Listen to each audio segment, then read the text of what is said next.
और चलिए इस वक्त हमारे साथ सहयोगी विपिन उपाध्याय जुड़ रहे हैं, सीधे मधुपुर का रुख कर लेते हैं। विपिन, देखिए अब थोड़ी देर का इंतजार और मुख्यमंत्री जैसे ही पहुंचेंगे फिर नॉमिनेशन फाइल होगा और उसके बाद मुख्यमंत्री की जनसभा, सारी तैयारियां पूरी कर ली गई हैं।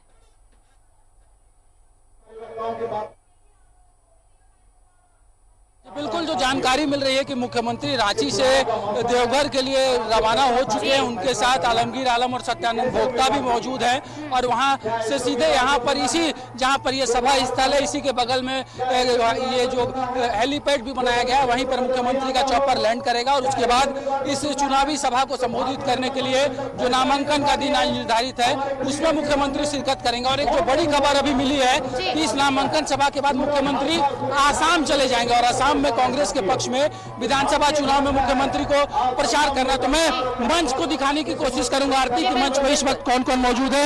ये मंच है जहां पर जो राज्य सरकार के कैबिनेट मिनिस्टर हफीजुल अंसारी जो कि उम्मीदवार भी है इस उपचुनाव में, वो मौजूद है। कांग्रेस की विधायक दीपिका पांडे, जेएमएम के विधायक मथुरा महतो, पूर्व विधानसभा अध्यक्ष शशांक शेखर भोक्ता मौजूद है और धीरे धीरे तमाम जो नेता है महागठबंधन के, उनके आने का सिलसिला शुरू हो चुका है।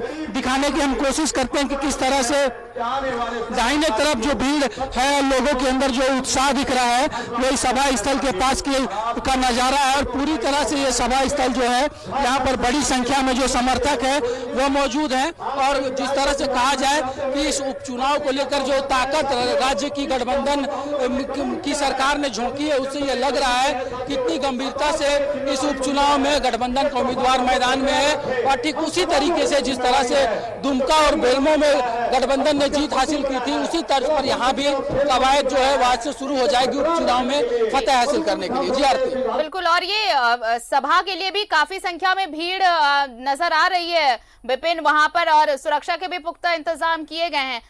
हम चाहेंगे कि थोड़ा अगर कैमरा पैन कर सभा की तस्वीरें दिखाएं, जो लोग वहां पर पहुंचे हैं, कार्यकर्ता वहां पर पहुंचे हैं, जरा दर्शक देखें वहां पर।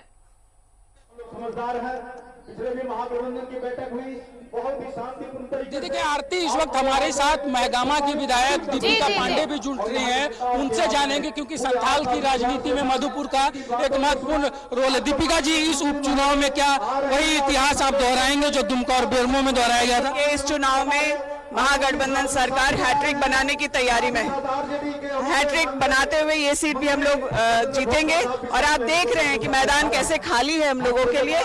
बीजेपी अब तक अपने उम्मीदवार की घोषणा नहीं कर पाई है और जिस तरीके का काम हाजी साहब का रहा है, हम उन्हें हाजी चाचा कहते थे, मुझे लगता है कि हेमंत सोरेन जी ने उनको श्रद्धांजलि के रूप में मधुपुर को मंत्री दिया है। लोग विधायक चुनते हैं, यहाँ तो मंत्री को चुनने की बात है। बहुत उत्साह है लोगों में और सभी लोग हाजी साहब के किए हुए अच्छे कामों को और हफीज भाई के उत्साह की सराहना करते हैं और हम ये सीट जरूर जीत रहे हैं। दीपिका जी, क्या लगता है जो मास्टर स्ट्रोक मुख्यमंत्री ने खेला है, मंत्री बनाकर चुनाव मैदान में उतारने का, उसका सीधा फायदा मिलेगा आप लोगों को? बिल्कुल, जैसा मैंने कहा कि लोग विधायक बनते हैं उसके बाद मंत्री बनने की संभावना होती है, लेकिन मधुपुर को जो हाजी साहब के जाने के बाद जो महत्वता देनी चाहिए थी, मुझे लगता है मुख्यमंत्री जी ने पहले ही दिया है और लोगों में ये बहुत सराहना हो रही है इस बात की, हेमंत जी की, हम लोगों के सरकार की, कि हमने हाजी साहब को सच्ची श्रद्धांजलि दी है और हफीज भाई को चुनाव में उतारा। जिस तरह से जो बीजेपी के उम्मीदवार के बारे में चर्चा चल रही है कि गंगा नारायण उम्मीदवार होंगे, तो एक राज्य के कैबिनेट मंत्री ने कहा था कि अपना विधायक दल का नेता या दूसरे दल के विधायक को लाकर बनाते हैं, उम्मीदवार दूसरे दल से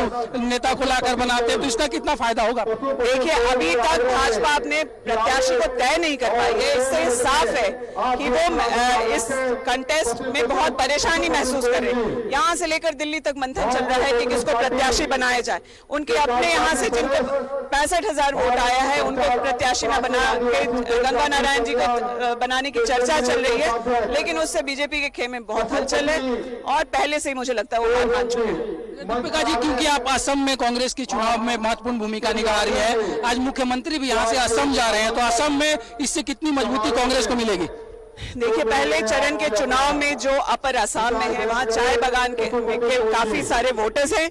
भाजपा ने एक चाय बागान के व्यक्ति को टिकट नहीं दिया है और कांग्रेस 10 से ज्यादा की संख्या में चाय बागान के को प्रतिनिधित्व दिया है। वहाँ हेमंत सोरेन जी बीपीएफ के चीफ हग्रामा जी के साथ उनका एक जॉइंट प्रोग्राम ढेकियाजोली में है। यहाँ के कार्यक्रम के बाद हम लोग का वहीं जाना है। उससे वहाँ पर जो गठबंधन का समीकरण बना है उसमें और ताकत मिलेगी कांग्रेस गठबंधन को, और हेमंत जी का वहाँ जाना बहुत प्रभाव डालेगा। दीपिका जी, आखिरी सवाल, क्या औपचारिकताएं पूरा कर रही हैं आप लोग चुनाव? क्या औपचारिकताएं मात्र पूरी की जा रही है चुनावी प्रक्रिया के लिए?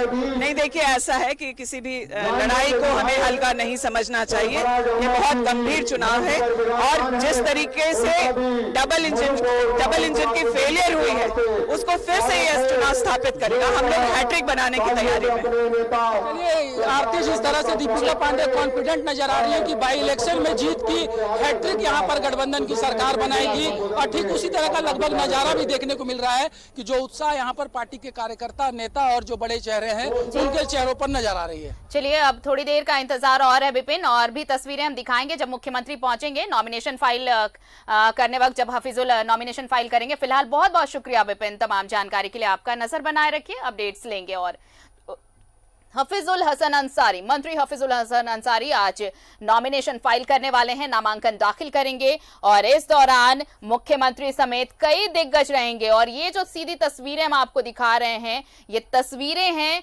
जिस आम बागान में मुख्यमंत्री की सभा होनी है। नॉमिनेशन के बाद यहां सभा होगी, और इस बीच एक बड़ी खबर हमारे सहयोगी ने यह दी है कि इस नॉमिनेशन के बाद, इस सभा के बाद मुख्यमंत्री असम के लिए रवाना हो जाएंगे, जहां वो चुनावी सभा करेंगे कांग्रेस प्रत्याशी के पक्ष में।